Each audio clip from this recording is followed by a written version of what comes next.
Sam Seder on the Majority Report. It is a pleasure to welcome in studio the former congressman from the 16th District in New York, Jamaal Bowman.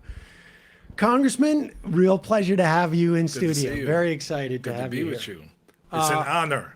Oh, yeah? Yes. Honor to hang out with you and Emma, who's killing it right now and just destroying everyone out there. Like, that's pretty amazing. Very exciting. Appreciate that. Last time I saw you in person, we were masked up at your victory party after the primary, I believe. Might have been 2020? Yes. Wow. Yes. That was a really exciting night. That was very exciting. Yes. Very exciting. That was a long time ago. Thank you very much. Appreciate that. But you've been giving off like Princess Leia Star Wars energy lately, just on the interwebs. You've been killing it. Yeah, appreciate that. It's a bit of an addiction. I can't stop yelling at people or getting into fights. Like, but I like what I'm seeing, man. And it's not just you. Who's the chick from the other? I don't want to talk about the shows, but it's like I've had it, Jennifer Welch. I think that's her. Is that the one with Cenk? Is that her? Oh no. Who's that? That's Anna, but I've had it as the ladies like that have been going after. It's like white women attack. You know what I'm saying? It's like the chick with Cenk is Emma. Yep. Crystal Ball is all. I'm like, y'all need to come together and do like some stuff. I so agree with that. Call it like her talk. You could call it. Yeah, man, but appreciate you. Thanks so much. Absolutely. That's high praise. All right, let's talk about I want to talk. I mean, obviously, like there's some very broad themes that I want to talk to you about. All of them, in one form or another, deal with saving not just our democracy, to the extent that we have had one, but also trying to improve on it going forward. And all of the stories that we have this week, in one form or another, it seems to me, play into that in a way that is almost explicit. Like for years, I've been doing this for years. And it has been quite apparent that like there has been this sort of a creeping fascism. Even this week, the failure of Democrats or society at large, I'm talking the media too, to hold the Bush administration responsible for violations of the Hatch Act 20 years ago are coming back to bite us in the ass just this week, it seems. But let's start in Chicago. These ICE raids have gotten bolder and bolder. They were threatening to go into Chicago, and Pritzker, I think, did a very good job of basically, at the very least, posturing in a way that we're not going to roll over for this. Mm-hmm. And at one point, there were reports that the Texas National Guard was starting to stage outside of Illinois, and Pritzker said, "You're going to meet the National Guard from Illinois, and we'll see what happens." They seem to have backed down, but ICE still feels like that they are trying to prove that they can do this stuff regardless of what mayors say, what governors say. This raid is, I think, probably one of the boldest that ICE has done to date. They used supposedly Black Hawk helicopters to drop in on the roof of an apartment building in Chicago. They supposedly had FBI and DEA. This is a big apartment building in Chicago. They ended up arresting 37 people. We don't know anything about these people, but listen to this report from Eyewitness News, ABC in Chicago. I spoke to one woman who actually lives in this building, and she says she was detained by ICE agents overnight, and she says they took everyone and then asked questions later. They just treated us like we were nothing. Patricia Fisher says she came out to the hallway of her apartment complex on the corner of 75th and South Shore Drive in her nightgown around 10 Monday night, only to find ICE agents yelling police. It was scary because I've never had a gun put in my face. They asked my name and my date of birth and asked me did I have any warrants, and I told them no, I didn't. She said she was then handcuffed and released around 3 a.m. Fisher says she was told if anyone had any kind of warrant out for them, even if it was unrelated to immigration, they would not be released. Citizen App video shows the chaotic scene overnight. Neighbors tell us there were dozens of ICE agents. Neighbors like Ebony Watson says they ducked for cover as they heard several flashbangs go off. They was terrified. The kids was crying. People was screaming. They looked very distraught. I was out there crying when I seen the little girl come around the corner. Because they was bringing the kids out too. Had them zip tied to each other. That's all I kept asking. Where's the morality? Where's the human? One of them literally laughed. He was standing right here. He said, them kids. Watson says budget trucks and military-style vans were used to separate parents from their children. Other neighbors say they saw agents destroying property to get in the building. And they had a big 15-inch chainsaw with a round blade on it, cutting this fence down. We're under siege. We're being invaded by our own military. The FBI did confirm this morning that they did help the U.S. Border Patrol carry out a targeted immigration enforcement operation in this area, and they say they have been supporting these efforts at the direction of the U.S. Attorney General. Let me read a little bit from the Chicago Sun-Times report on this. I mean, this is just absolute nuts. Armed federal agents of military fatigues busted down their doors overnight, pulling men, women, and children from their apartments, some of them naked, residents, witness said. Agents approached or entered nearly every apartment in the 5-story building. U.S. citizens were among those detained for hours.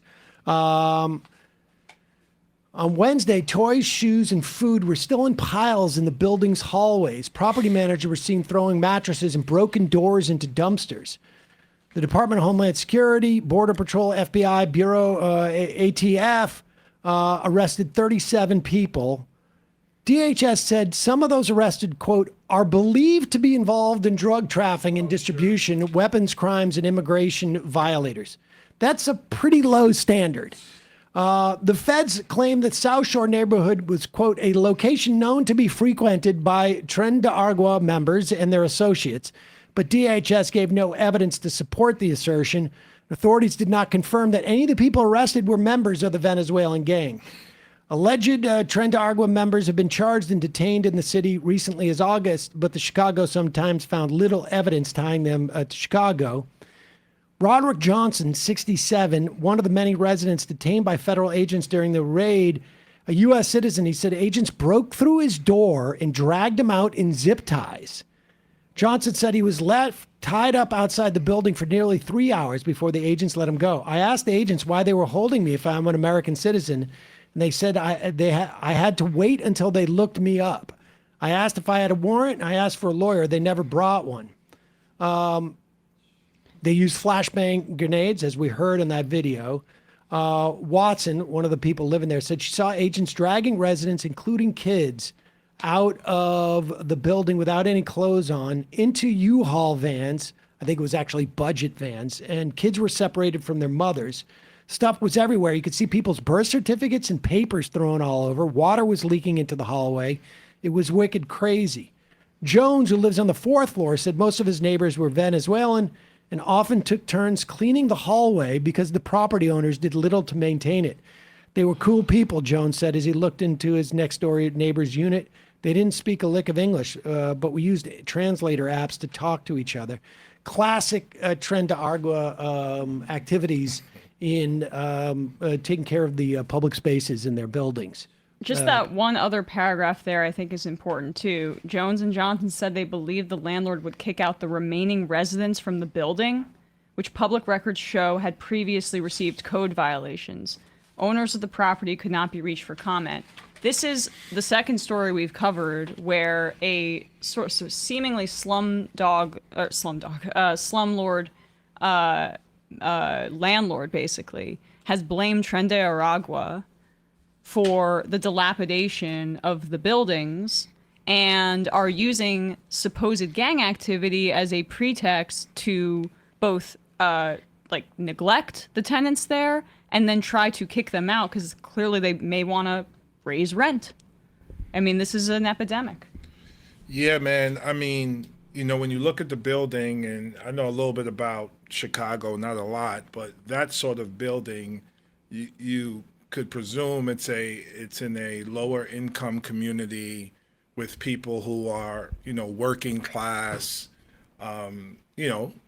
living their lives with their families, with their children day to day, going about their business, and for no reason at all come under attack by ICE and our federal government with pipe bombs and the trauma of their children and the families and the people that have to go through that, who did absolutely nothing wrong, and probably many of them have never probably gotten in trouble with the law at all, and they have to live through that. And I would also say that if there were, if this building was a crime-ridden, building and community, one of these residents probably would have mentioned something like that. Oh, we've been having problems with our neighbors, and because in my experience, many people aren't shy to say, these immigrants, they're doing this or that or whatever. But that's not what I heard. I heard innocent people pretty much trying to figure out what the F is going on, and why are you coming after us? And the story of the 67-year-old man is what we're seeing again in cities across the country. You're detaining and asking questions later.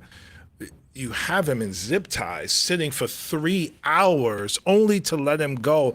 Are you going to fix his door? Are you going to fix any of the doors that were broken? No, I mean, this is, again, you alluded to it in the intro. It's like, many of us have been warning about this kind of thing for many years. And now it's here. Like, authoritarianism is here. We are living through it right now. And yes, Governor Pritzker has been pushing back. Mayor Johnson has been pushing back. But this is what half of America, almost half of America voted for. And now we have it. And it's freaking scary, man. Like, it really is scary. And it can happen in any city, any community, at any time. I mean, at one point it's going to happen here, right? Yeah. I mean, we're already starting to see ICE out in maybe in Bed-Stuy, maybe up in the Bronx. Yeah. And it is no mistake. Well, there's two things that are happening. One, we know that there's a chunk of the immigrant population is going to be living in areas with more poverty, lower income, in buildings like that. That aren't necessarily being serviced generally speaking, yes. I mean, broad strokes. But we also know that the non-immigrant population there also has less political power, right? Like, nobody's coming in to do a raid like this in a building in downtown Manhattan or something like that. Because they're going to piss off people who are going to be able to immediately get on the phone with a congressman or a city official. So I imagine we're going to see this in maybe sort of the outer parts of some of the boroughs and more low income places in this city. What would you do? Like, I mean, this is the thing. It's like both. From a citizen perspective, but also from the perspective of somebody who is like a congressman, what do you do in that instance? And it's not like, the New York Police Department and nor the Chicago PD is particularly known for its good relationships with immigrants and low income people, and particularly Chicago. It's got some really bad history, but. Yeah, man, I mean, listen, right now I have the privilege of having served in the House of Representatives, right? And so that privilege comes with maybe law enforcement treating me differently. But I also have instincts as just being a person who has, I have little sisters and children, and I used to be an educator, so I'm a very protective person in my nature. And so, I mean, this year we've seen Senator Padilla be tackled by ICE agents in California. We've seen babies being ripped from mothers. We've seen mothers tackled right here in New York City and at the courts. Brad Lander's been arrested multiple times. We've seen other elected officials arrested multiple times. my instinct is to get in between.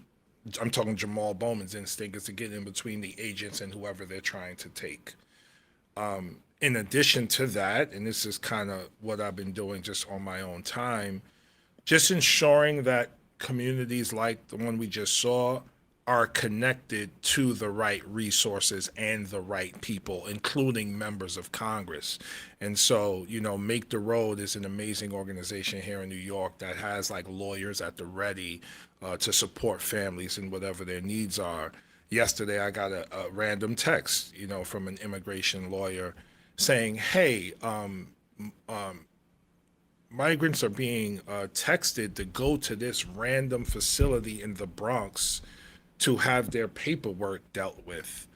And it was, and she was like, something seems fishy about this. This is off. So I texted everyone I knew, right? AOC, Senator Gustavo Rivera, Carl Hasty, everybody, just be like, hey, like, Bronx residents are receiving these texts. Can you look into this?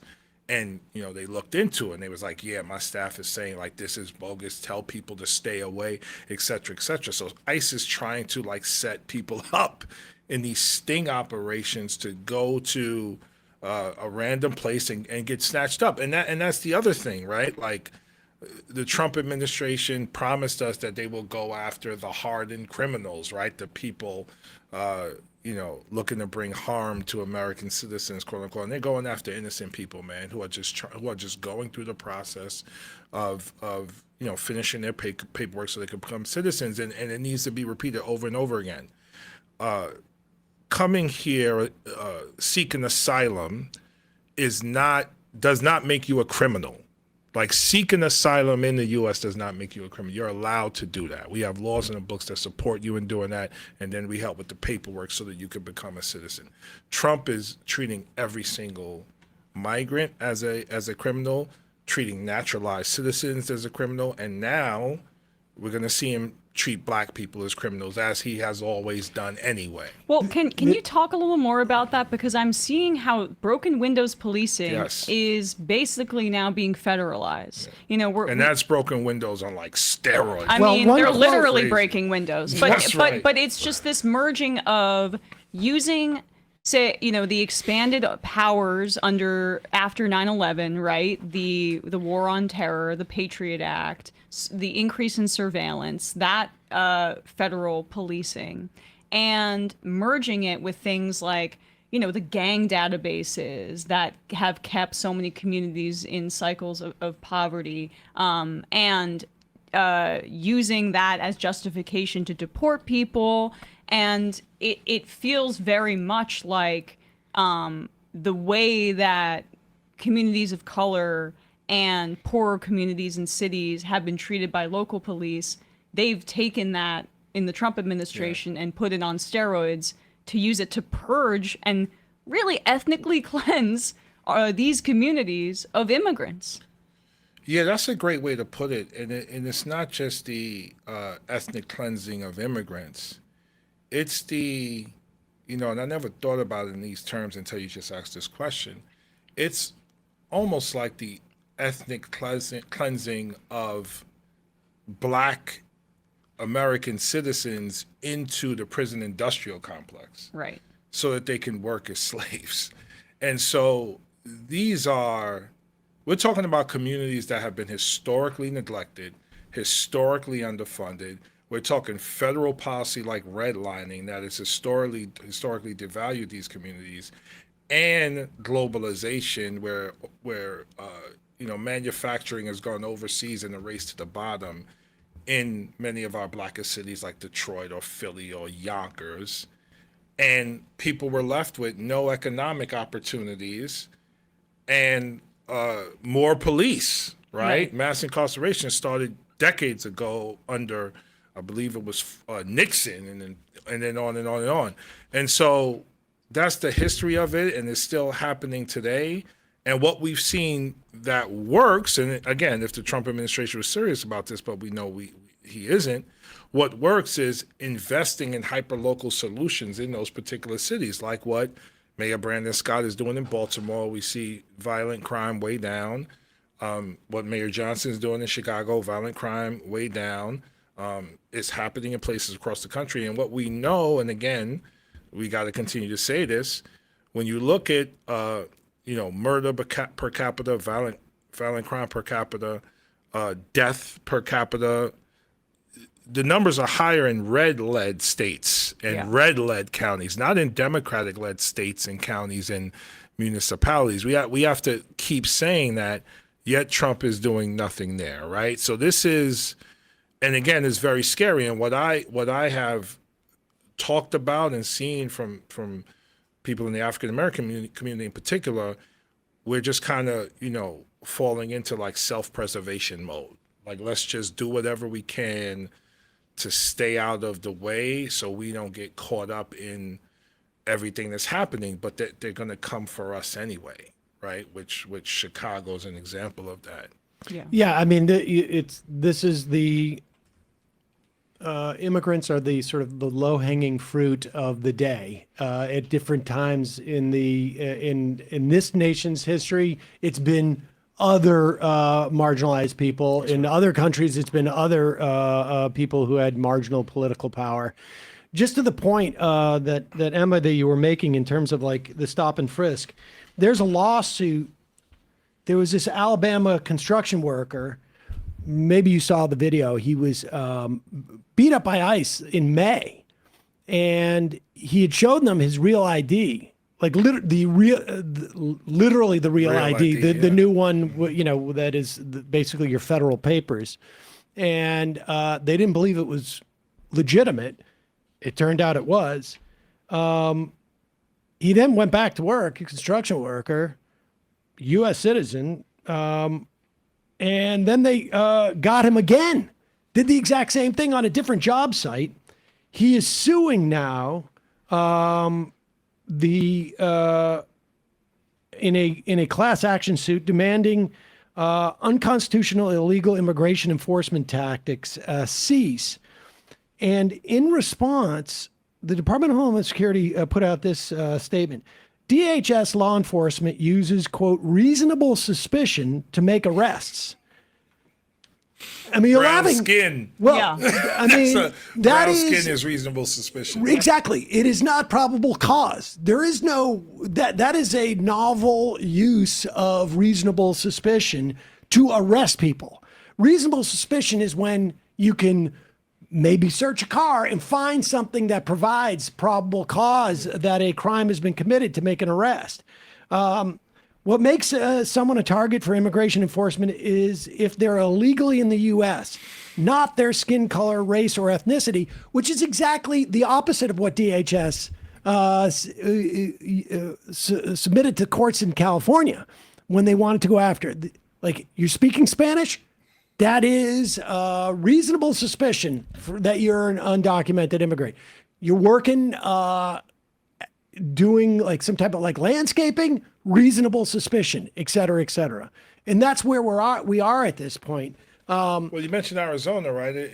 I remember many years ago, I forget how long ago it was, right? But there was a show me your papers. Yeah, show me your papers. SB 9. Yes, SB 9 is state law. That was like, well, I can pull you over and ask for your papers, and you better have them on them and show me. And that was like under this reasonable suspicion idea. And the reasonable suspicion was, okay, you have brown skin. You might be Latino. What's crazy about this, man, and it's just, I mean, everything is crazy about it. But like, I remember going to Laredo, Texas, to meet with CBP down there, to really, and this was before, so this is my first term in Congress. I'm like, okay, let's get to the bottom, and I want to really understand what's happening with migration. So I went to Laredo, Texas, met with CBP, and then I literally went to Guatemala and Honduras with Ilhan and Corey, and shout out to my former colleagues, because we wanted to understand mass migration from the roots of it, right? And what we found was just extraordinary. We found indigenous people in Guatemala and Honduras who were literally like occupying an indigenous space to stop the multinationals from coming in and destroying their ecosystem completely. because it's the destruction of these ecosystems that lead to, 70% poverty, no education system, no opportunity. And so they migrate and leaves them vulnerable to drug trade and the gang stuff and all the stuff that happens in these places. And so they migrate to get away from that. But the multinationals are Western multinationals, Canadian, European, American, coming in and destroying these places. And I mean, remember when it was... And this is part of the legacy of us doing that militarily. This is U.S. policy. Yes. Right? And even just recently, who was it? Hillary Clinton that went to South America and said, we're open for business? Was it Hillary or Kamala? I don't remember. It was one of them. But we can't talk about ICE detaining and deporting migrants here without talking about the root causes of mass migration. But the other thing that CBP said was, because I asked them, what percentage of the people that you stop are actually quote unquote criminals or committing a crime outside of coming to the US? And they said much less than 10%. Right. And they were being generous, because I've heard numbers about, like 95 or more of the percent of the people who come are coming seeking asylum. So we're talking about 5%. Let's just be generous. 5% of people coming here may be coming to do harm. Right. And, let's scale that to 5% of people in communities, because what I've seen in my lifetime in New York City, Black, Latino, or otherwise, most people just want to fucking chill, man. Like we want to go to school, we want to work, we want to be in community, we want to live our lives. We're not bothering anyone. And then you have someone like Stephen Miller leading all this ICE stuff, and I'm sure you heard his speech at Charlie Kirk's memorial. Yeah. I mean, this guy is like... lifted from some Goebbels. I mean, he's a plagiarist, too. I mean, that's the thing with the fascists. But it's like... lazy. It's like, who is your enemy, dog? Like, no one wants no smoke. We just want to live our lives. But this guy... they're coming after us. This guy, you can find a video of him as a teenager, like espousing torture and being angry at Latino. But he's the one running this ICE stuff. Yep. Yeah, there's a video of him at like some school event on a microphone screaming about why do we have to pick up our trash because we have janitors to do it for us. This is the kind of person that gets off on humiliating people. And we're I'm curious about this because I saw Hakeem Jeffries the other day declined to basically say that he thinks Trump is deteriorating mentally. Mm-hmm. I wouldn't do that. If I were him, I would try to take political shots because they don't play by any rules. But like, that's just the tip of the iceberg, obviously. Mm-hmm. But Stephen Miller is basically the president right now. Like, that's what it feels like to me. Him and J.D. Vance and Russ Vought. Others, yeah. And it just feels like Trump is there, and you were reading that Grover Norquist or relaying that earlier, Sam, this idea that we just need a warm body who can sign tax breaks for the rich. Yeah, and executive orders, right? Yep, and knows how to use a pen, or Trump uses a Sharpie. And that seems to be where we're at right now. Like, there's this rudderlessness, and maybe not rudderlessness, that's on our end, but there's clearly, it seems like the full-on fascists have taken the wheel, and Trump is along for the ride because he just wanted to get out of jail running this time. Very true, and he obviously has his own, alignment to, the ideology of white supremacy over the course of his career and his dad's career, and so he's right there with them. But yeah, man, I hate to be redundant, but it's a scary time, and I know we're going to get to what's happening in New York and what's happening in other places. I mean, if the people aren't going to stand up and take back our democracy now, I don't know what we're waiting for. Like, this is the moment to do it, and it's not just with voting. Obviously, that's important.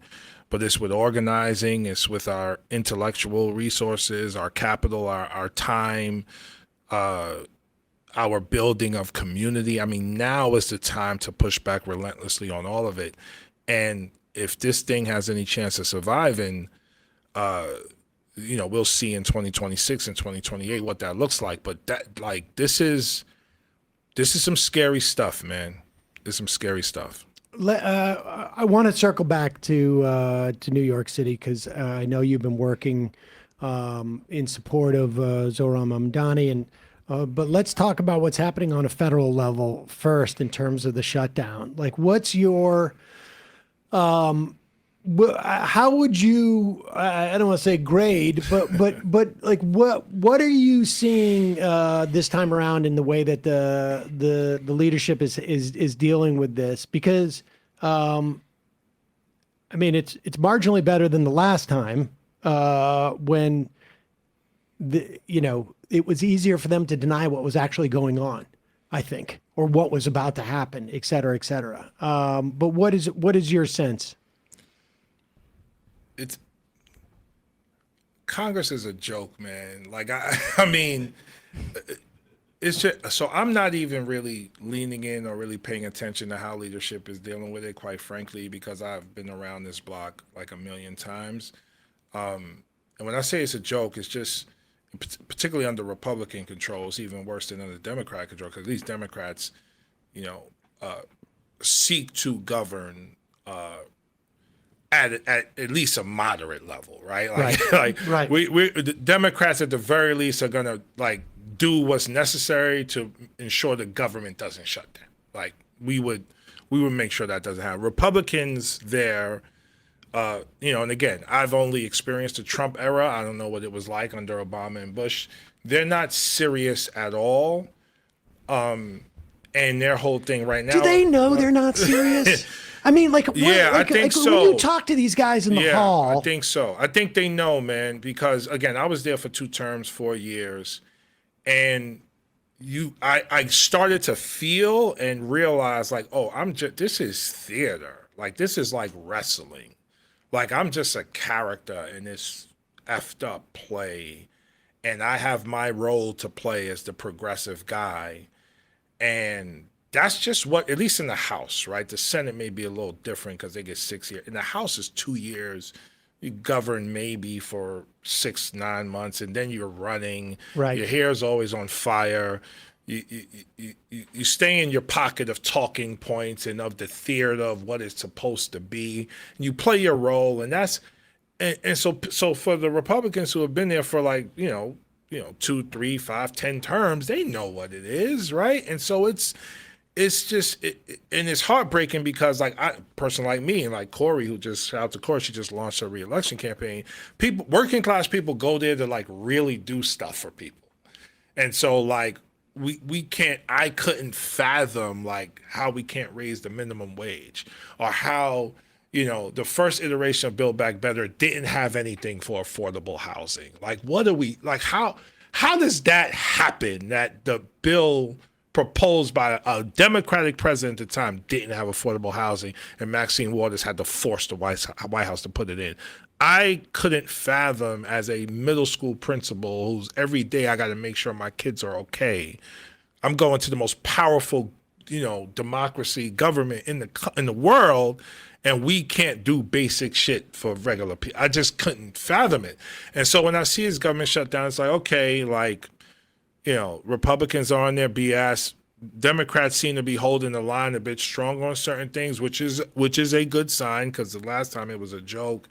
And so hopefully Democrats will get some wins out of this, and hopefully sooner rather than later the government will open back up. And I say hopefully because Trump and the administration is so unpredictable. What is your sense of from both the outside in, right? I mean, you've worked within the community, what it feels like to hope to have some type of leadership or material benefit from your representatives, but also from the other side. What is their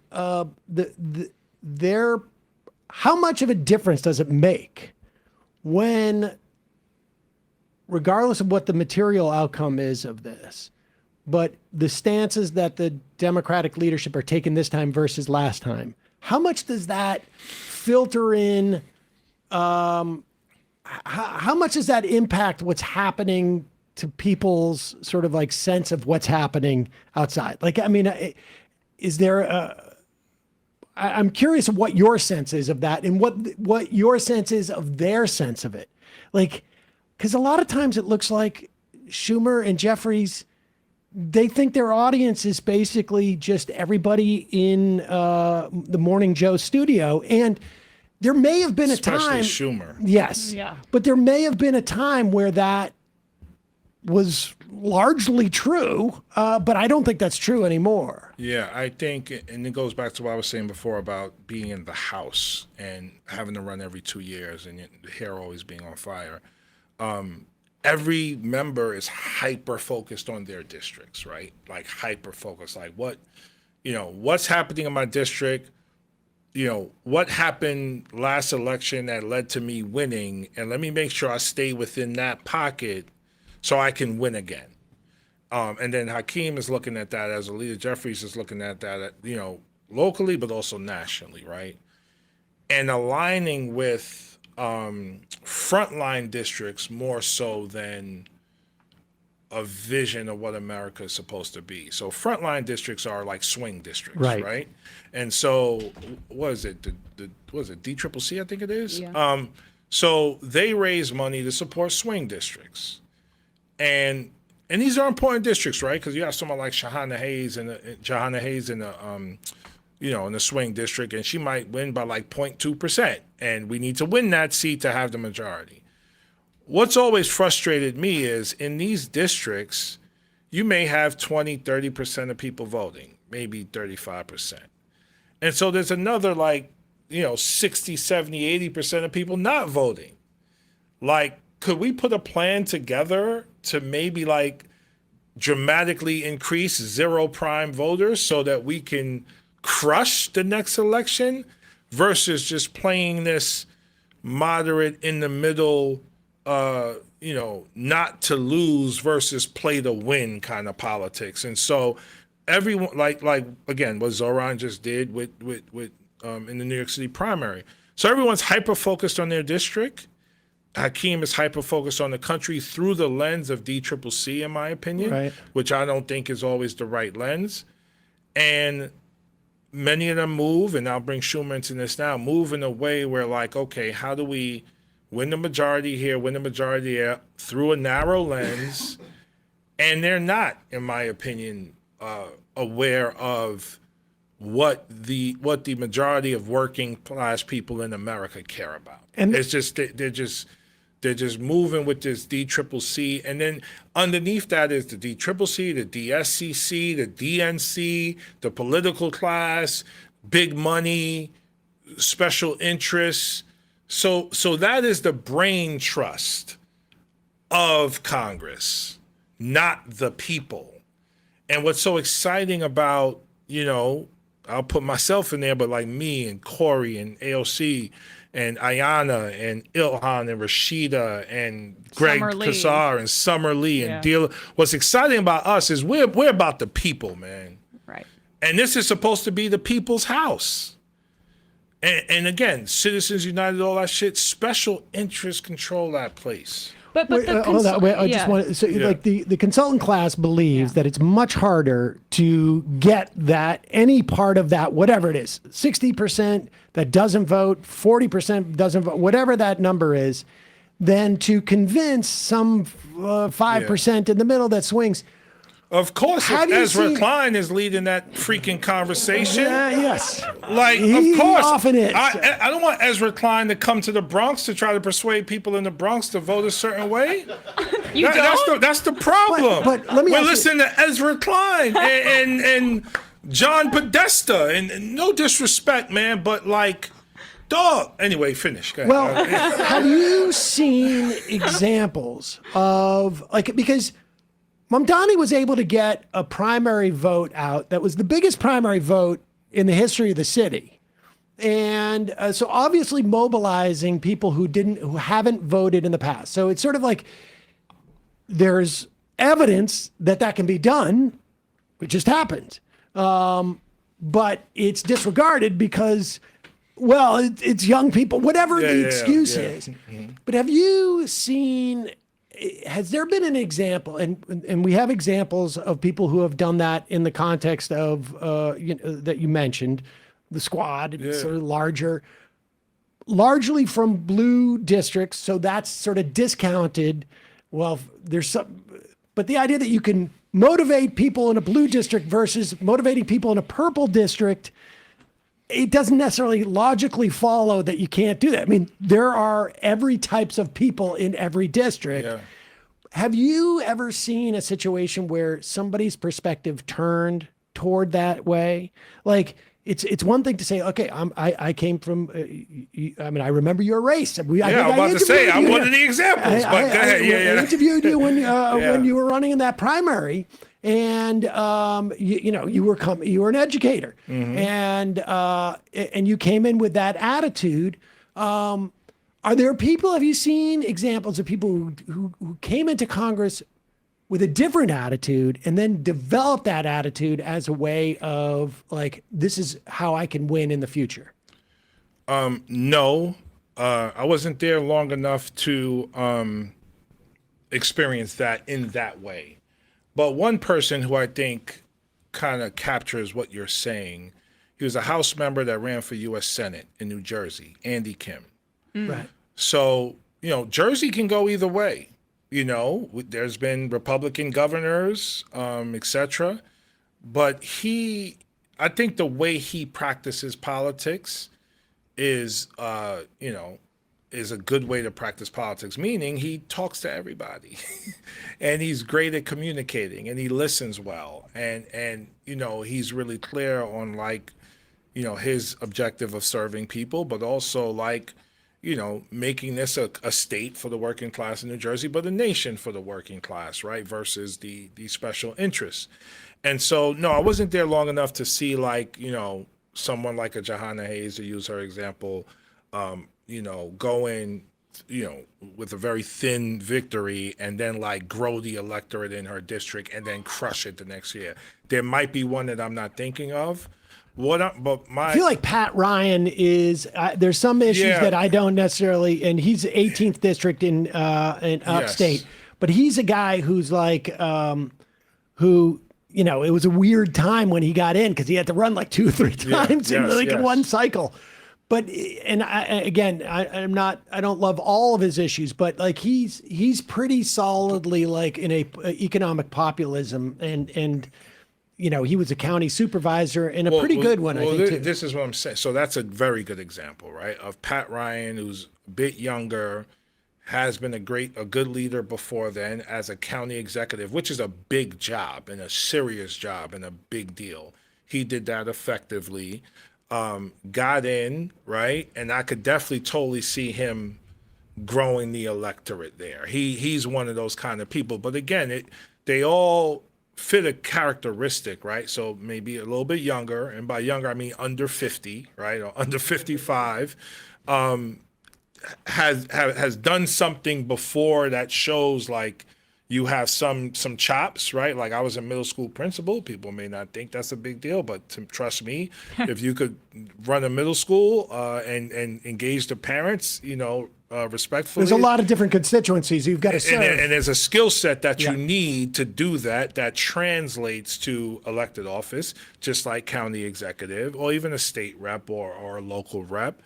And so, he's one example. But here's what I would offer also. I mean, you see the money that the political class raises, right? This money is rarely or barely invested in the work that we're talking about. Yes. It's barely invested in actually growing the electorate. Well, that was going to be my question too, and it feeds nicely into it, is because micro-targeting a small slice of voters, and Schumer said this in 2016, that what's the quote, right, Matt? For every a working class person we lose in the Rust Belt, we gain 2 in the suburbs. Exactly. And so they seem to be hyper-targeting these suburban voters, and consultants get rich if you're micro-targeting a small sliver with TV ads, etc. What Zoran did, what you and the squad did, isn't getting people rich. People power doesn't get people rich because you don't get a percentage off an ad when you're door knocking. And that is like I feel like a core of the issue here that we're not talking about. But it's the infrastructure is rotten because the incentive structure is rotten. Yeah, and it's capitalism, right? So it's also greed, and everyone wants to make money, right? And again, Zoran is a generational political talent, as AOC was and is, and as many others are. So I don't want to underscore that. But Pat Ryan doesn't jump off the page as someone super dynamic and charismatic. But I think he can do the same thing.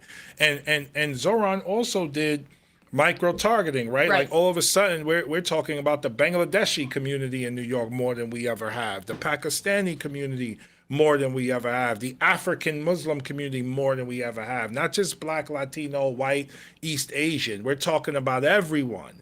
And the Democratic Party, to me, if it really wants to like fight back and save our democracy, you got to target everyone for real. But if you target everyone, you got to say something about Gaza.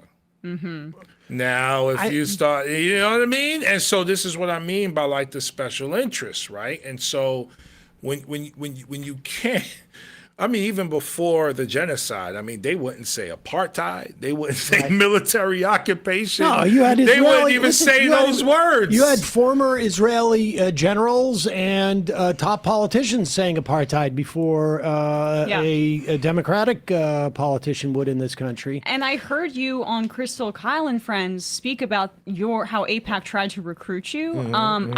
Can you just quickly relay that story a little bit, because it was such a fascinating story. So we didn't crazy, get to man. it. Yeah, no, it's so crazy. I mean, as a candidate, and I launched in June 2019. The election was a year away, and it was before COVID. So COVID hit like February, March. So this was before March 2020. And yeah, I'm a candidate. I'm not even polling yet, right? I don't even know what the polling said. But AIPAC reached out to have a meeting, and they didn't reach out directly on their own. They were shrewd about it, right? They reached out to a leader in the Black community who happened to work for AIPAC to try to get a meeting with me to tell me about AIPAC's objectives and agenda. This leader was in an organization called 100 Black Men, and he happened to be the executive director of 100 Black Men at the time. And he reached out to me. I said, hey, we can talk about 100 Black Men, but I don't want to talk about AIPAC. Now, thankfully, I was informed about who AIPAC was because I was endorsed by the Justice Democrats, and they were clear on who AIPAC was at the time. And shout out to, Alexandra Rojas and Waleed Shahid, who was there at the time. They educated me, so I didn't meet with AIPAC. But AIPAC does that with any younger, promising person running for office or elected official. And this is as you were running against Elliot Engel. Yes, this is 2019. I'm not even polling. Like, I'm not even on the radar yet. And they're reaching out to have a meeting. So they're covered. They're basically going into the roulette table, and they're going like, we're putting a bet on every. We want to put a bet on every single bet here. We're putting a bet on everyone, and I'm sure if I was game, they probably would have took me to Israel, during the campaign or maybe shortly after winning. But that's how they get down, and that's how they loop you in, and the sell is also pretty good, right? Because we all want to fight anti-Semitism, and we all want to support a safe place for Jewish people, right? And so, of course we support that. Of course we're down with that. They probably don't even bring up, occupation or Palestinians or Palestine at all. They're just talking about their stuff. And so for me, I was lucky because I came in with JD, so I had that education. But there are elected officials all across the country, and not just congressional. And they come in and they give a bunch of money, and it's almost like when you start making a little bit of money, you get a mortgage on your house, and then all of a sudden, like, wait a second, you're gonna cut my hours? Yeah, I'm screwed on my mortgage, my house. And everyone hates fundraising. Yes. No one likes to fundraise. Right. And so when you run for office, for everyone out there, and I think people know this already, but I'll just say it, you got to dial for dollars, man. Like, you're calling complete strangers, Jamaal Bowman calling Sam Seder, hey, I'm Jamaal Bowman, I'm principal running for Congress. Can you toss me a couple bucks? And you're doing that 3-4 hours, sometimes 5 hours a day for like 5, 6, 7 days a week sometimes. And that's what you're doing versus like my whack-ass opponent last term, George Latimer, he didn't have to dial for dollars. Right. You know what I mean? AIPAC said, we got you. You know what I mean? Yep. Like, you're going to have money in your campaign account, and we're going to establish this IE over here, this C4 over here, and we'll run Independent ads for expenditure, you. And we'll just run ads for you, and you probably won't even have to spend your campaign account. Right. All you got to do is just go around and visit people. That's Right. right. Go around and visit people, and shake hands and all that, and we got you with the money. So they make it easier, and not just through them, through many special interests, but they're one of the biggest ones, obviously. That's how they, what is it, 70, 80%, I guess Congress takes money from AIPAC, some crazy number. That number is starting to drop. Which is slightly. exciting. There's Yeah. a story in the Times today about how, at least nominally speaking, the Democratic Party is moving away from AIPAC, and largely because of the protests and because of the work that activists have done, have made it toxic for people to take AIPAC money. That's right. And in your race and Cori Bush's race were perfect examples of Republicans essentially, like, it exposed the Republican AIPAC pipeline, and that AIPAC has become not only, I think, for the supportive of the worst impulses of Israel, but also has become a fig leaf for Republican money and conservative values to undercut progressives. In Democratic primaries. Yes. So they're investing in the more conservative Democrat in a particular primary through Republican money. Like, these are Republican donors. Yeah. It's like the Bill Ackman in the Zoran Cuomo. And he wanted to get Torres to jump into the race. Oh my God, Torres, boy. I mean, yeah, it's crazy, but it's man, I hope we could figure this out, right? Because I mean, you talk about congressional approval right now across the country is 20% for Democrats and Republicans. It's just a joke. And you talk about national security, that's a national security issue. When people stop having faith in your federal or local government, and then this is part of the Project 2025 and Stephen Miller and all of their agenda as well. They want to privatize the federal government. Totally. They want to privatize America. So you fire 150,000 federal workers. You close the Department of Education. You steal data from Treasury and all these places, right? You leave the people vulnerable to private takeover, which is what's happening right now as well. So let's talk just a little bit about New York politics. We interviewed just a little bit. So, I mean, we're 4 weeks away, man. We gotta. Well, I was being, I undersell things. I always want to exceed expectations. But we interviewed Antonio Delgado the other day, who I think you served with. Yeah, for a term. Yeah. What's your perspective on that race, and how does that race impact Mamdani's race and what Mamdani might be able to do once he gets elected? Because that to me seems like the key. It's a great question. It's going to be an interesting race. It's going to be a tough race. I think there was a time, post was it post primary? No, post November. So I guess November 2024, where Governor Hochul seemed very vulnerable.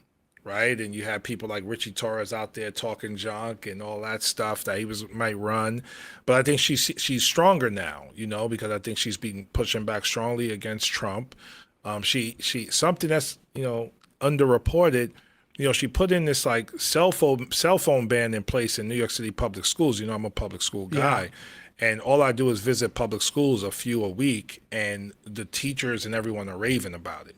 I have a picture that I keep texting my son of, like, they have some type, I can't remember what his name is, but he's like some like Barney character who teaches the kids to put it in their pouches. Yeah. And my kid was so pissed about that, but I was so happy, I have to say. This is what I'm saying. So that was a big thing she did.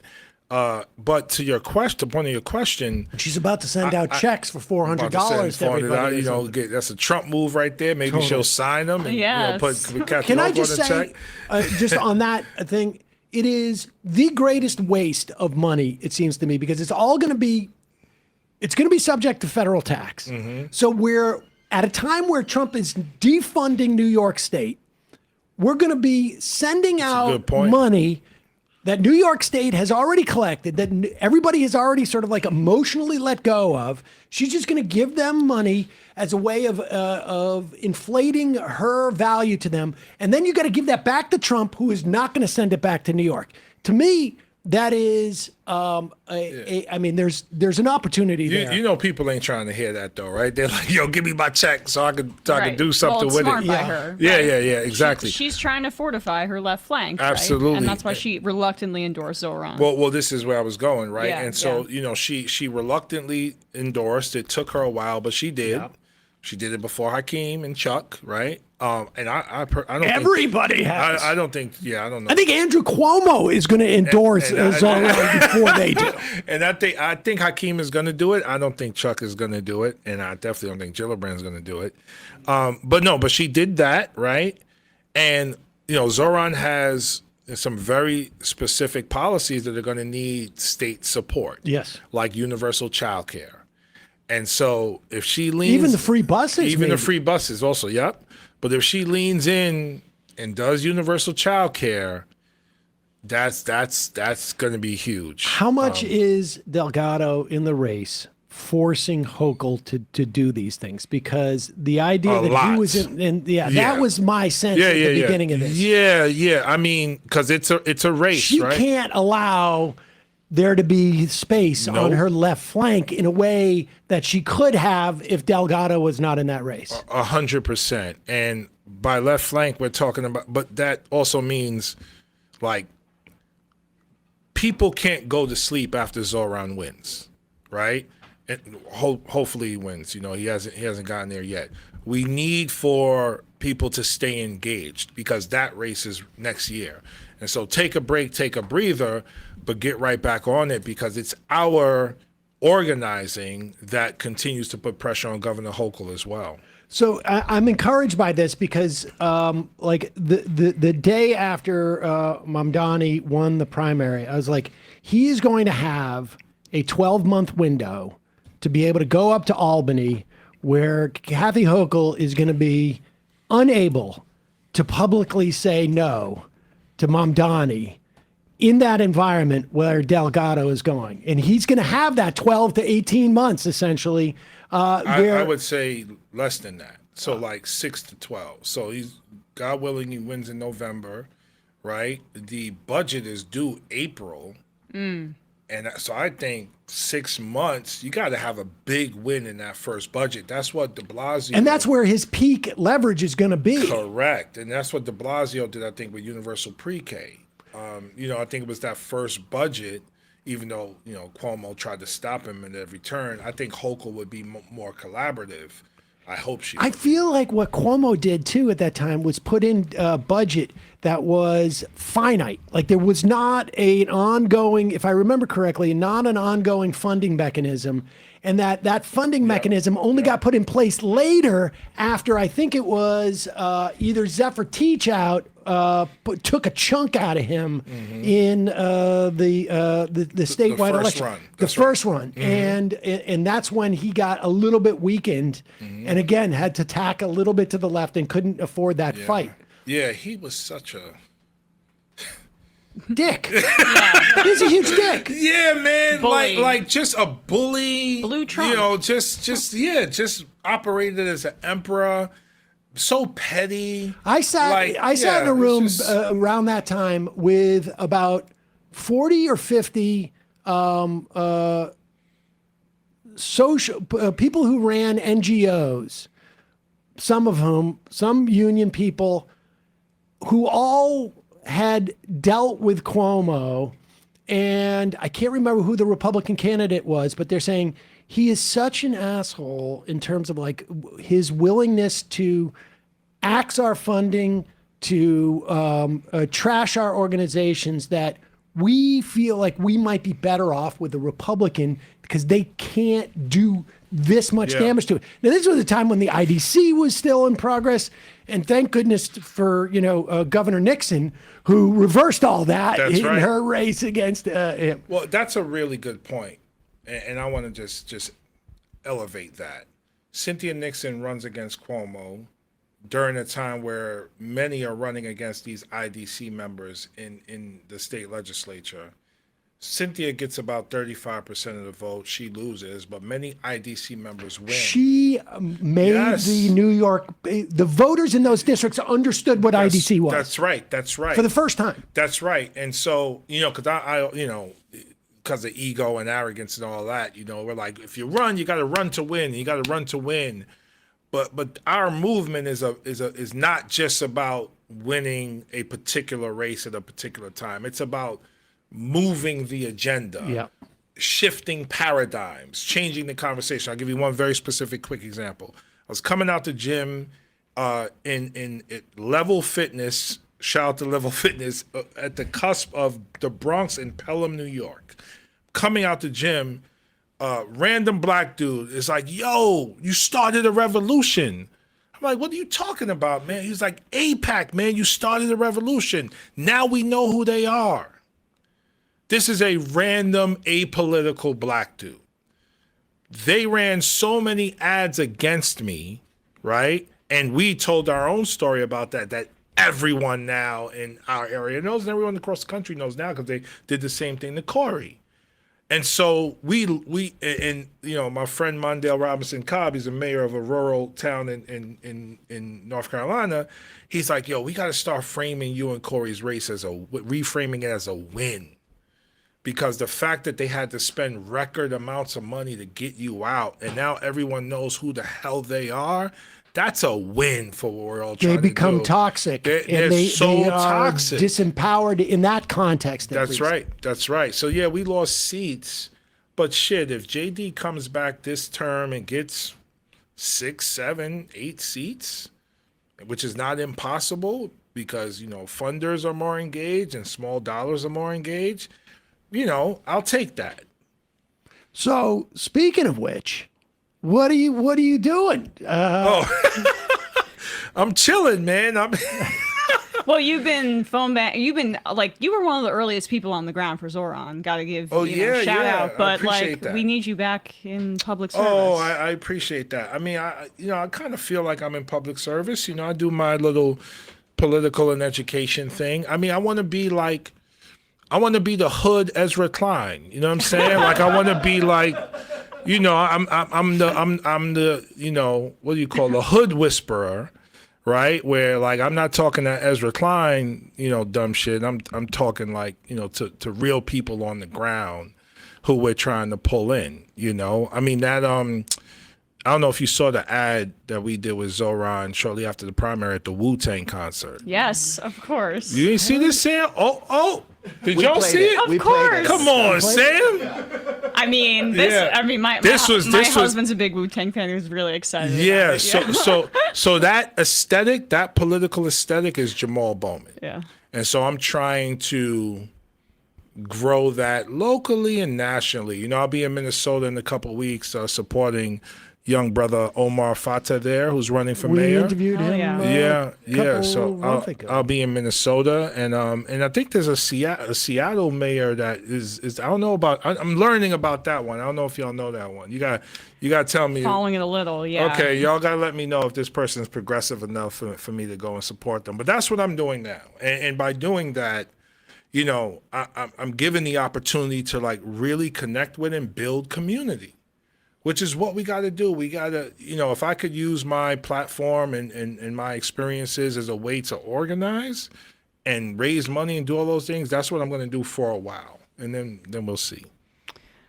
We just want to read an IM because this is a little bit navel gazing, but I am curious. Montana resident writes in, if you read this while Jamal's still on, do Congress members or their staff watch shows like MR or other progressive commentators to get a sense of public sentiment, or even to see reactions to policy or speeches or anything else? Because we kind of have a sense. Do we do that is the question? Yeah, that's the question. Yes, especially staffers. Yeah. When I was there, and just speaking for myself, I was so locked into trying to be effective at the job that I didn't know like who was who out there in the podcast universe. But also, to be fair, this is a universe that has exponentially grown Yes. over the last 5 or year 6 or years, two. yeah. Well, the past 5 or couple 6 years, but I mean, even the last year or two, right? Even more. And so, you know, so yeah, but staffers, yes, like staffers are really plugged into, especially progressive staffers for like There's squad also, offices. I am quite sure there's some non-progressive staffers Yeah, probably. who check out just to see if somebody's, in any way mocking them. So He changed his. I'm sorry, but I'm convinced he changed his glasses because of Sam's little bit about this. I am convinced. Oh, that I don't know if that's true. But Whatever. So one quick thing about that. So like when I was there, I was surprised at how much we meaning the Democratic caucus followed and responded to mainstream media and allowed that to determine how we responded to X issue. Yes. Like I remember Steny Hoyer just standing up in front of us and like, yo, we can't do that because then CNN's gonna say this. I was like, who can't? Like, why are we using? Why is that the standard? Like, okay, of course they're gonna say that, but this is it the right thing or not? Let's just do the right thing. I have this theory that 90% of the music I listen to is basically from a 10-year period when I was, from 17 to 27. That's basically I'm locked in You're there. probably right. Me too. By the way. And Steny Hoyer, when he came in, CNN sort of exploded on the scene, and then Fox, and they're just locked in to politics that existed from 91 to essentially 2000. That's and completely locked in, and as far as they know, nothing has changed in terms of the dynamic. And they don't want any criticism. So they don't want, that's the other thing. Like, how can we make this decision or take this vote, and how do we minimize the criticism or not get any criticism at all? And when I say they, I mean more like establishment Democrats, at least in my time there. As Squad, we did a lot of things that were controversial on the right and the left. But yeah, it's just like, how can you quick reference. I was listening to audiobook of Brene Brown, Dare to Lead. Shout out to Brene Brown. I just think it's a funny reference for me to make on the show right now. But she talks about courage, and she talks about courage and vulnerability, right? And how to actually exercise courage and leadership, you have to be vulnerable. Which means you're gonna open yourself up to taking lumps, right? You're gonna take a couple hits, but that's what leadership is. Leadership, it's doing the courageous thing because it's important and it matters and it moves us all forward, even though people don't get it. I don't see that level of courageous leadership consistently enough amongst our party. Do you think how much of it is generational and how much of it is ideological? Because I'm sure it's not one or the other, but the mix, because, it's not really until, I watched this in the media in the early aughts, like reporters, writers, they could not handle the idea of what was happening with the blogs, where commenters were on the same sort of plane in terms of the medium, where they could get criticism, because they're used to well, maybe there'll be a letter to the editor, and then I got to go talk to the editor, why did you put this one in? Mm-hmm. It's criticizing me. I imagine politicians also, the only feedback loop that they were getting was maybe a writer, David Broder might take you to task or something like that. Mm-hmm. This is a much different environment where they're, for better or for worse. There's a lot more sort of feedback, and people who grow up, particularly as digital natives, or at least not as sort of their minds sort of ossified by the time it comes up, are aware that you're going to hear from everybody. There's going to be people who are going to criticize you. Yeah.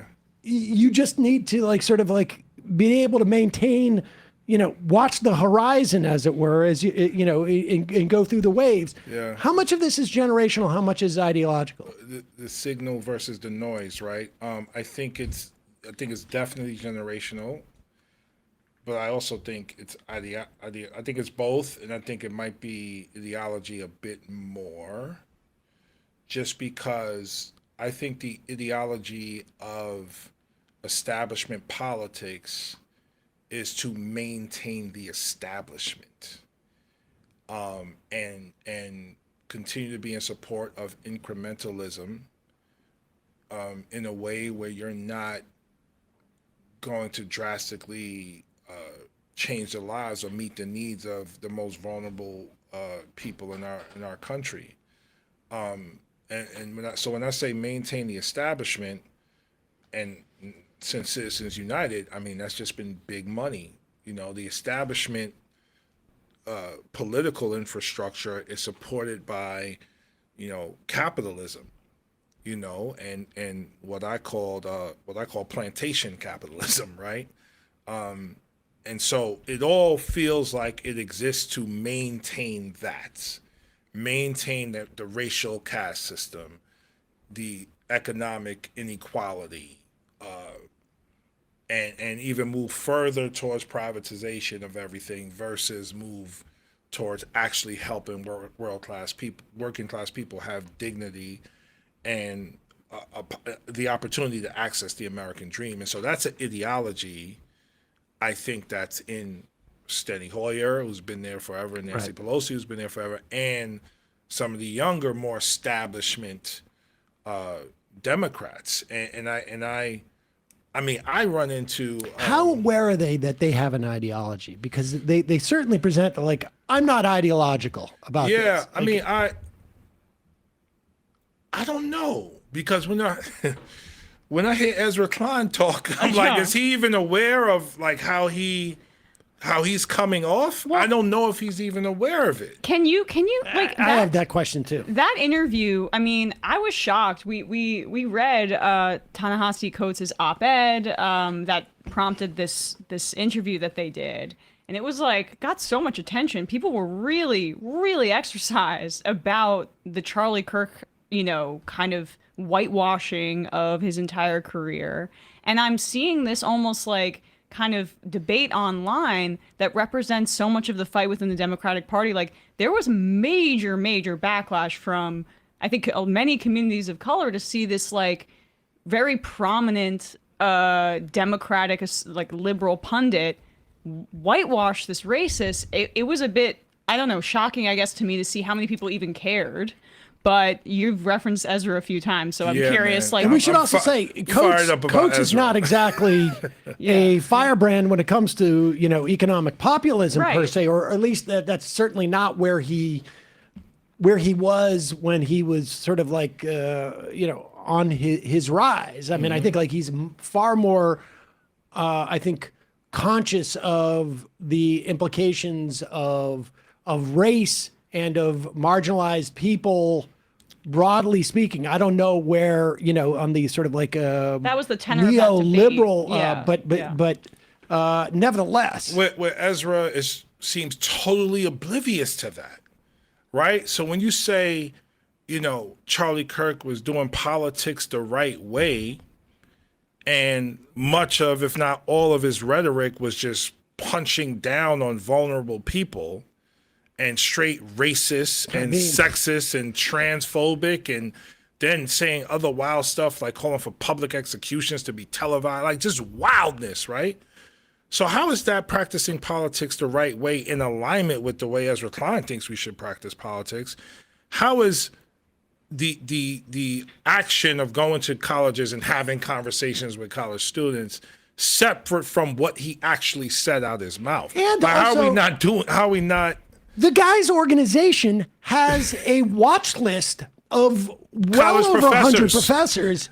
I mean, to my mind, my assumption, what it really is revealing about Ezra Klein is not as rigorous as he projects. And that's why I was like, disorienting for me and like cognitive dissonance for me, right? He had a brand, but this is a guy also, I have to say, who was saying that, was touting Paul Ryan back in the day. Yeah. And Paul Ryan was also just a paper tiger of intellectualism. Yeah.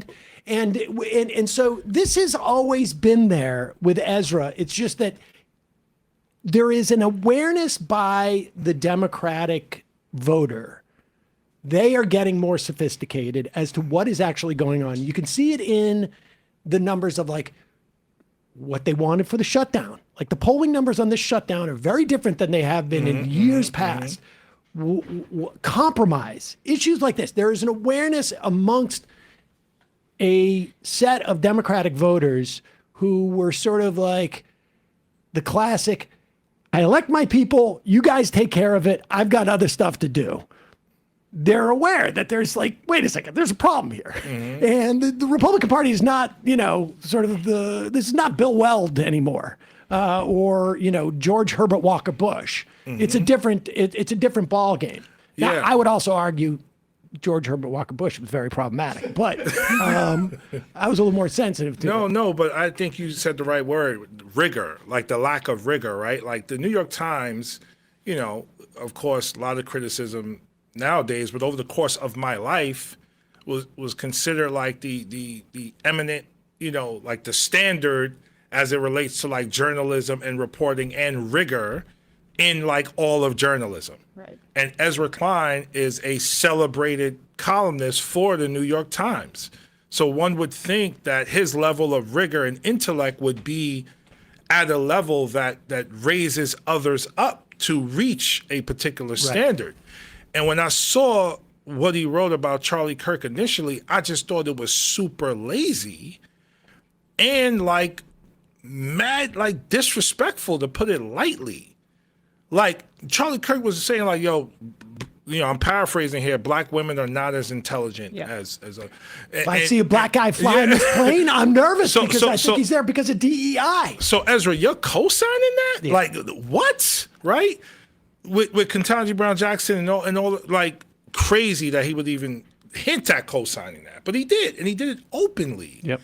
So Ta-Nehisi writes his piece, which was a great response in my opinion. Yep. And then they have this conversation, which I wouldn't even call a debate. It's like they have this cordial conversation, and Ta-Nehisi basically throughout the conversation, Ta-Nehisi just pretty much saying like, I'm black, this is America, this is how it always is, and that's why I feel the way I feel about it.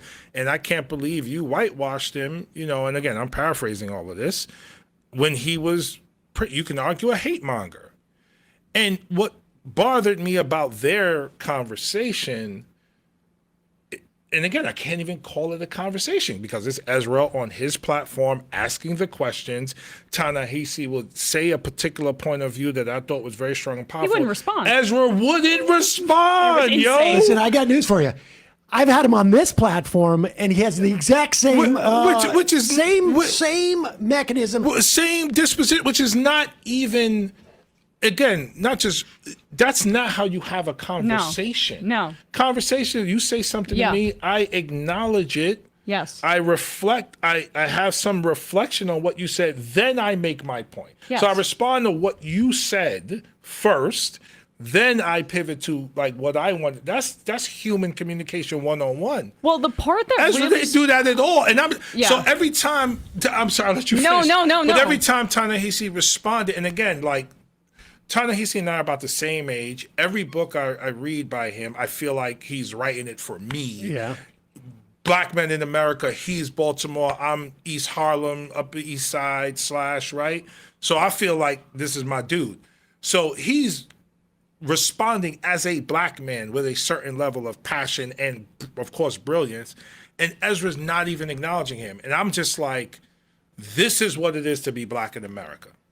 Like, we give you our shit, our pain, our suffering, our trauma, our perspective, our intellect, our history, our work ethic. We do it in classrooms. We do it in the workplace. We're doing it in this conversation with Ezra. And you, liberal white man, don't even acknowledge it. And then to make it even worse, you choose whiteness, and to go even further, you choose white supremacy, the ideology. You're aligning yourself with that, just like Gavin Newsom. Right. You know, like.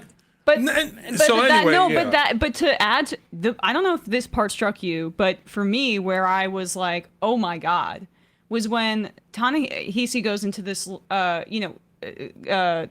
long, thoughtful piece where he speaks about what you're saying about how for Black people in this country, violence is a constant in politics. Political violence is a constant. And this was maybe 20 minutes in, and Ezra says, like, I'm paraphrasing, obviously. But if we zoom out too much and give too much historical context, we miss. We're too deterministic and we miss the moment. And that was, for me, like a jaw-dropping moment where he basically said, I don't really care about systemic racism right now. I've had white people do that to me in my life. The same exact thing. And that's literally what people like, who's a white racist on the Republic? That's what they do. Like they say, let's not look at history. How long right? are we going to be talking How long about are we talking about, right? Thing? Yes. That's what they do. Yeah. And he's doing the same thing. And I'm like, dog, do you know what you're doing right now? And so anyway, we're talking about him, but now let's zoom out to the Democratic Party or the Democratic establishment. This is how they move. So, I'm the crazy one in Congress because I think we should have universal child care and paid leave and affordable housing for every American. And I speak out about it. I'm the crazy one because I'm yelling in the hallway at Thomas Massey about gun violence. And why don't you do anything? We just have more children. I'm crazy because I'm losing my shit in this place because we have a new mass shooting every month. Or multiple times a month or a week, depending on the community, and we're just going about our day like that. It would drive me crazy, and so, but for them, it's just the ideology. It aligns to one part of the caste system, and it's designed to just maintain that place, and so, and the right feels it too. That's why Trump's initial running on draining the swamp and criticism of it works because rural white people feel the same way. Like this is some BS, right? Yeah. So that's actually a unifying thing if we could have the right leader bring it together properly. Yeah, some measure of populism. The only thing I will say about Ezra's sort of like inability to understand or regardless of whether it's willful or not in terms of like to understand enough just basic that he wouldn't have written that about Charlie Kirk. Although I think maybe it was just sort of a lazy, like, I just watched 5 minutes of him at a college. But I will say he did very similar thing to me as another white Jewish liberal, essentially, when we were talking about sort of broadly what impacts politics.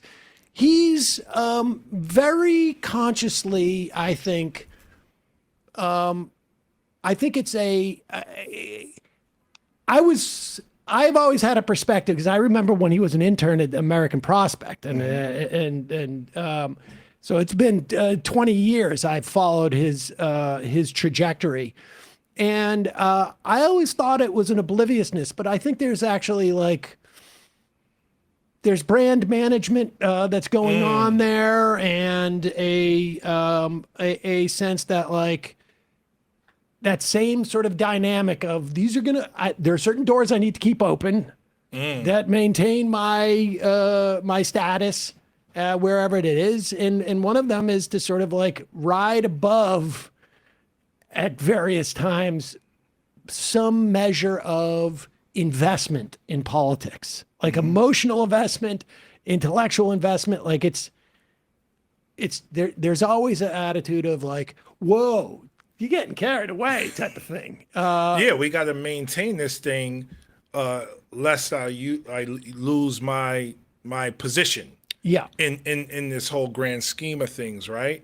And the iron law of institutions, I think, is what Kevin Drum used to say. Someone would rather be atop Yes. Would you like to ride the bench on the varsity team or be the captain of the JV? Like, that's sort of the. Yeah, and you're progressive, man. You're not liberal. I know, but No, I but just we say got to there's a- say that. Yes, Because yes. when I first got into politics, No, I'm to the left of liberal. Yes. Yeah, when I first got into politics and people would speak that way, I didn't know what they meant, like liberal versus progressive. I was like, oh, that's interesting. And then in the 2024 cycle, I got introduced to the real Westchester County, New York. And it was just mad liberals. Yeah. You know what I'm saying? Yeah, These liberals who, like in 2020, Black Lives Matter, George Floyd, they were progressive for 5 seconds. Yep. 2024, they were all liberals. They was like, Jamaal, you better vote for that extra $14 billion to Israel. I'm like, yo, they already defended themselves. This was like December, right? They already defended themselves. I don't think they need $14 billion more to keep going. Jamaal, we can't support you if you don't.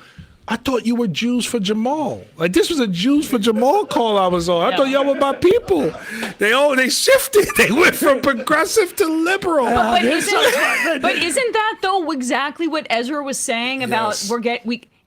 it's the Zionists. It's the same thing. History started on October 7th, apparently, and then let's not look too far into history and deal with like the whole slavery and I the redlining. had someone tell me that we have to start this conversation on October 7th. There you go. I had that that's what conversation Ezra, at the break fast last night. But that's what Ezra. There you go. That's what Ezra said to Coates. Yeah. I mean, isn't that liberal Yes. ideology to a degree? And it's him saying, why are we losing? Yes. Well, why aren't we winning? Well, we're not winning because we're not aligned enough to Steve Bannon and Charlie Kirk and Ben Shapiro and Nick Fuente. Like, we're not aligned enough we got to go a little bit. But again, full circle to the point I made about like the DCCC and Democrats in these swing districts, right? Like, again, you have people in these districts, which I would make the argument they're probably more progressive, but they're not voting because they're like, you're all full of crap. I'm not participating. But if we actually engage them in a way that was authentic and really rooted in making a strong democracy healthy for everyone, I think we could increase voter turnout. And we're raising hundreds of millions of dollars every cycle. Why don't we micro-target or strategically target the people who haven't voted, the zero prime voters? Yeah. That could change things. All right. Well, Jamaal Bowman, it has been a real pleasure. Thank so you, much man. fun to have you in studio and Yes. have you here, and really appreciate the work that you have done and are doing. Thank you for making APAC toxic, or at least making people aware of what they do. And love to have you back. And hopefully, we will have a cause to celebrate in about a month from now. Yes. The Mamdani hopefully win. Absolutely. Appreciate you. Thanks for Thanks having again. me. Hey, folks, don't forget to hit the subscribe button and check out our daily show. We do it every day at 12 p.m. Eastern for about 2.5 hours. We even take phone calls. You should check that out.